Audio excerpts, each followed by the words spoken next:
আসসালামু আলাইকুম। দেশ ও প্রবাসের সবাইকে জানাচ্ছি সালাম। আবারও আসসালামু আলাইকুম। আমরা আজ একত্রিত হয়েছি সন্দীপ এডুকেশন সোসাইটি কর্তৃক আয়োজিত বাৎসরিক বনভোজনে। আজকের এই বনভোজন সন্দীপবাসীর এক বিশাল মিলন মেলা হিসেবে পরিণত হয়েছে। এখানে সবাই দল মত দ্বিধা দ্বন্দ্ব ভেবে সবাই একসাথে একই ছাতায় আনন্দ উৎসবে মেতে উঠেছে। এই আয়োজন দেখে সত্যি অভিভূত এবং কৃতজ্ঞতা প্রকাশ করছি যারা শ্রমের মধ্য দিয়ে আজকের এই সন্দীপ এডুকেশন সোসাইটি আজকের এই পর্যায়ে এসে পৌঁছেছে, যাদের অক্লান্ত পরিশ্রমের কারণে প্রতিষ্ঠিত এই সন্দীপ এডুকেশন সোসাইটি, তাদের প্রতিও কৃতজ্ঞ।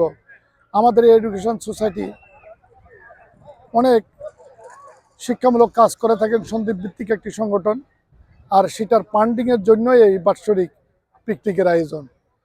আজকের এই পিকনিকে সন্দীপবাসীর যথেষ্ট সারা, তার সাথে সাথে সন্দীপের বাইরেও আমাদের অনেক মেহমান আজকে আমাদের সাথে একত্রিত হয়েছেন।